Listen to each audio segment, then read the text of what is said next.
Well, folks, tonight's episode is going to be a big one. The changing of the guard, basically. With Dewbee coming in, Dewbee Snacks going out. It has been trademarked. So, from now on, I will basically just be Dewbee. Now, being bipolar with Dewbee is basically been stalled out, has been.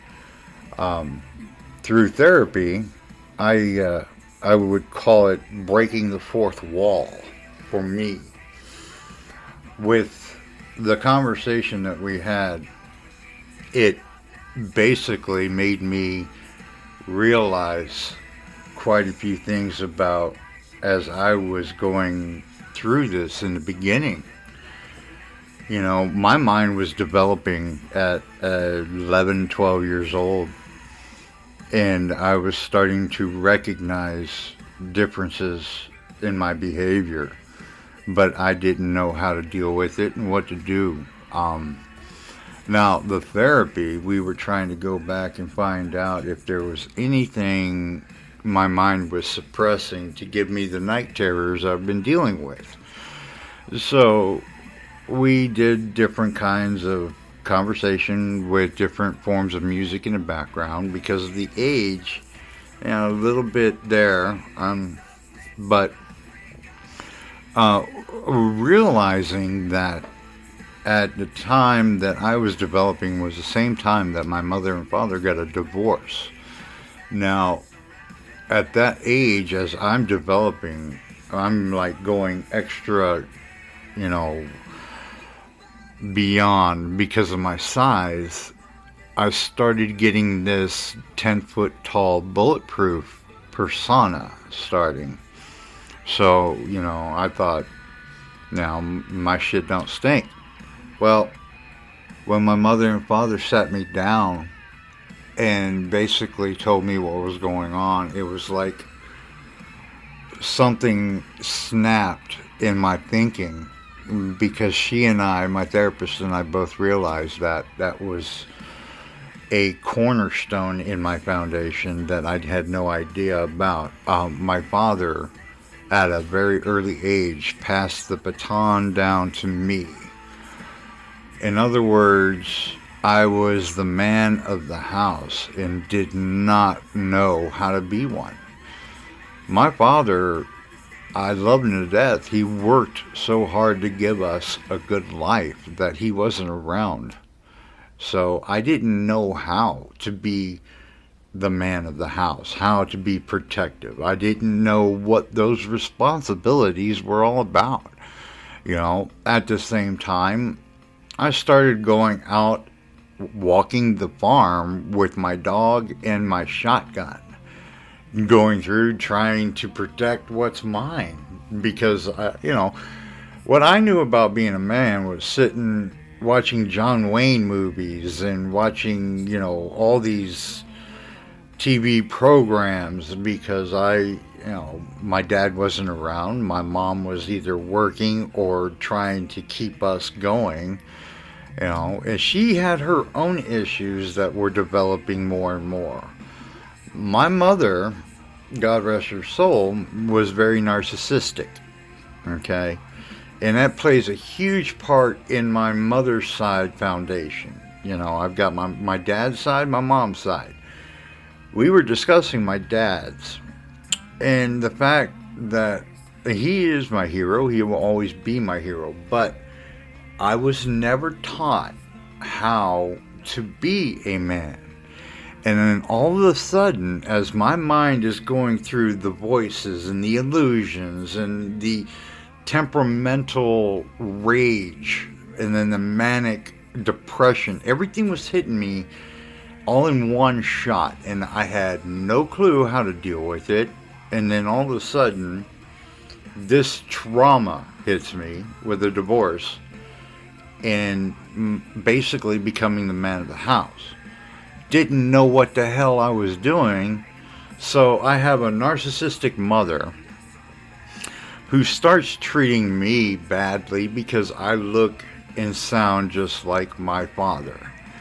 And that had to be torture for her, because this is a woman that had a lot of pride, and she was very self-aware of her surroundings, her bubble, okay, but didn't really understand or care what was going on in the outside world at the time. And people were pushing other people away in the family during this divorce.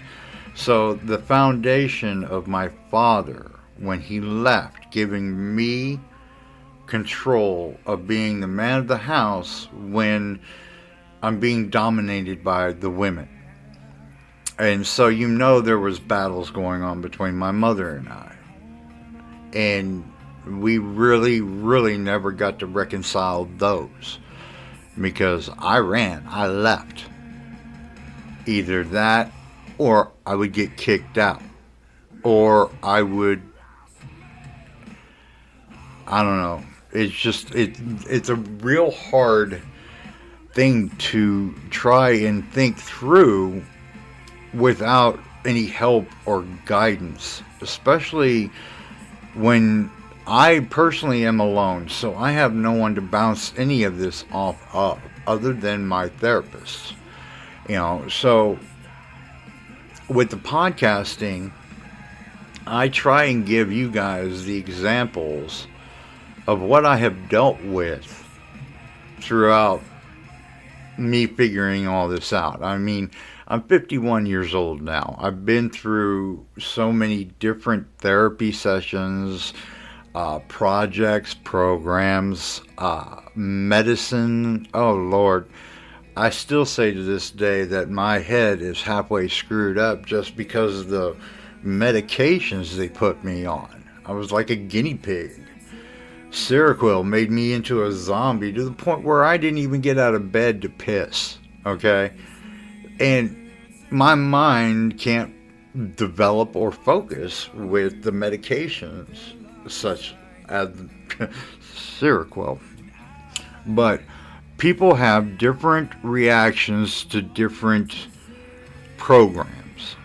And a lot of the medications you get comes with the program of you have to draw blood. You have to, see your doctor every 3 months at times, every month if you have kidney issues, And those are other things that a lot of us have to worry about. The advancement of the medications is, oh man, in the past 30 years, it has just been great. Okay, but I take medication for my schizophrenia, and it's simple pill every day, and it goes along great with the CBD, THC.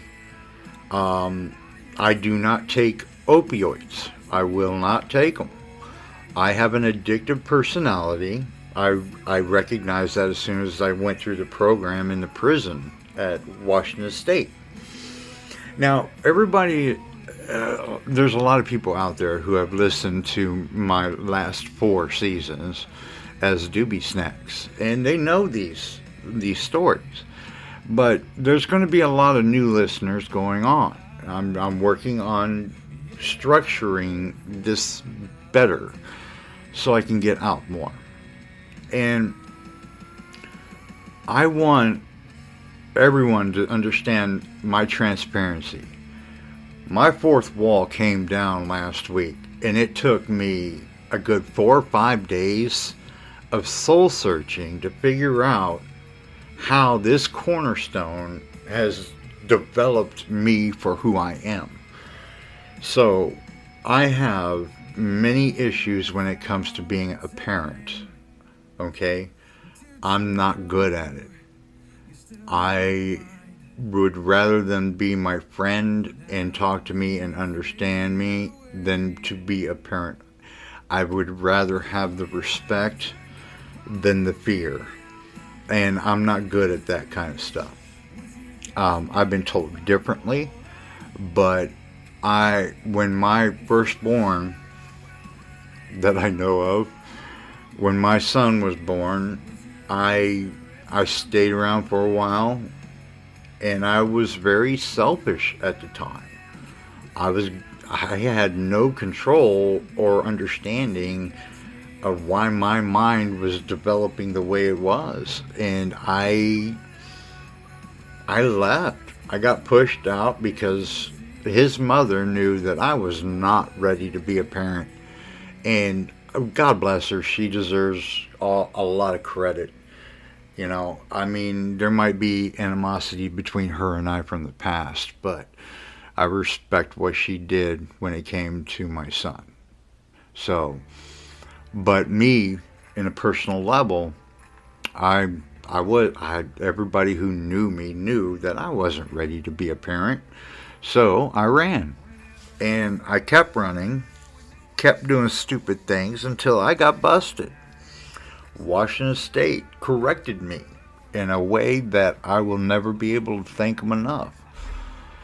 Their programs helped me develop my own way of developing my own program, basically. And out of all of it, I have come to the redemption part of, because I'm doing this. This is very selfish of me, this program.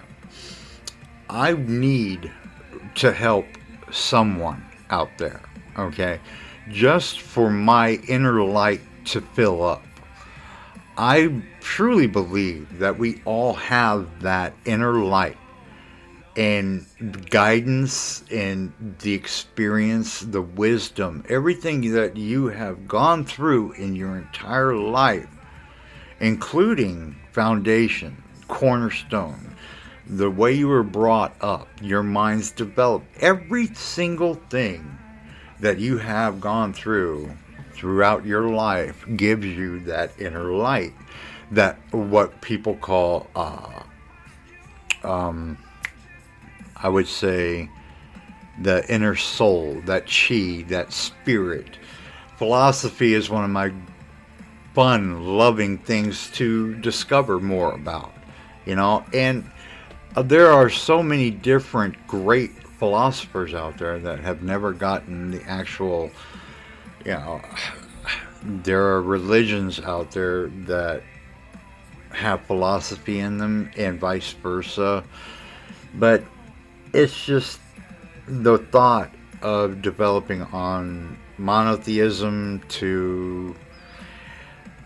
and the reason I bring up religion is because in everybody's thinking process, everybody develops through their family's religious beliefs. So it's also a part of you. Whether you actually develop a different belief system, you still have that core mother-father system in you. It's DNA. The further you run away from it, the less you can control it. My mother's side of the family was pretty messed up, okay? And I only get bits and pieces from different family members of what actually went on. And I've done pods about it. And it's crushing to me to know that something like this kept going on without people in the family actually wanting to do something about it. Okay? But with me, that fourth wall through therapy, I realized that my father and I still have some of those issues that I never got to figure out on my own. I never realized to look in that direction. I always blamed one side when it's basically the combination of what I was going through, what my mind was developing through all these chemicals being introduced in a big flood, hormonal, going through an age and a time when technology was developing every 6 months. Okay, so we had satellite TV. So in my case, the TV was my babysitter, teacher, best friend at the time. And I was given a satellite. So I had more broadened effect. I was Benny Hill, right? Monty Python. I got connected to the English BBC programming where I loved the sense of humor. Okay. I still watch it today with Graham Norton, but that was another cornerstone. A lot of people don't understand that either. And now, going through Facebook, I'm posting memes left and right of the 80s and the 90s that we grew up on, or I grew up on anyway. And I'm getting a lot of great responses from them. And people are remembering the good times that we had. It doesn't bring up the bad, and if it does, you're past it. Get over it. It's just a memory, right? But it's a wisdom. It's a experience. It's your mind, your soul developing, and everything that you grew up giving you a foundation is key to your mind's development. It's what drives you to go further. And when your mind with mental health, which now I would say 8 out of 10 people have a mental health issue, and my belief in that is simple. We went through a very traumatic session with the coronavirus. Okay, a lot of people took it very seriously, like they should have, and it opened up a whole new world as for communications, as is for delivery. I mean, damn, before Corona, we had real bad delivery service. Now, I'll look it up on the internet, and I've got like 6 or 7 that can send me anything I want. And that developed through the Corona because nobody wanted to get out. And a lot of people with mental health issues, that trauma actually triggered something and they didn't even know they had. There are a lot of shootings, killings, issues with mental health that have been coming out more and more and more because of that trauma. It takes time for the mind to develop an exit strategy. And if anybody out there sees anybody they love and care do a 180 on attitude and is consistent, and you notice more dangerous things, more gives you that spidey tingle, man. Alright? That is you with your experience with that person telling you there's something wrong. Okay? You need to figure out what it is, because it could easily develop into something more tragic. Okay? So, recapping, what I'm trying to say is my fourth wall with being bipolar, I basically figured out quite a few new things that I need to hold on the trigger. It's a new trigger, it's a new mindset. And now I need to figure out, with more knowledge and more therapy, I need to talk to more people who know the old me so I can figure out if I'm actually going in the right direction for my mindset. Because if I'm going to go out here and be Dewbee, if I'm going to go out here and give you guys experiences with the mental health and what I've developed and gone through and programs and all that, then you need to know everything about me. So I'm an open book. I broke the law. I have tried my best to redeem all the hearts that I have broken. And those that are toxic to me, I'm sorry, but I can't have that right now. So throughout this and beyond, being bipolar with Dewbee I'm going to start developing more examples and more stories. We're going to go into more of the climate. It's huge, guys. The climate control is getting really off the charts. We need it badly, and there's got to be ways to develop because the next couple of generations are going to suffer even worse. And we haven't even hit the hurricane season yet, and we've already got many developing. So it's going to be a bad one. Also, we're going to get into different music. Nita came out with her, wow. The Void, that album from beginning to end, Alpha Omega, is beautiful. Oh, it's like a roller coaster ride. I listened to it over and over in different situations, and it just pounded out great. We're going to get into more movies that I really get in, like on my Facebook page. I do a lot of posting of movies that I'm watching at the time, and there's like Monty Python, Conan the Barbarian, the classics, you know, and I'm going to get more into the killer bunnies that are developing more and more.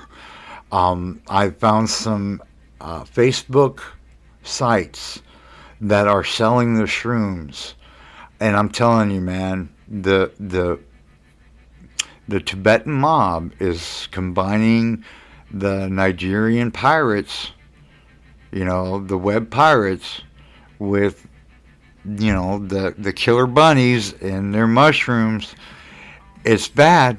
And we'll get more into the Bigfoot theories as well in my story of my midget red-haired Bigfoot that I ran into in Washington State. But listen, guys, all in all, it's a good thing. Okay? Dewbee is back, and we're going to get more and more out there, more and more dreams, more and more BS, I don't know, fantasies, music, and, you know, my madness. So, peace out, Dewbee. Love y'all. Bye.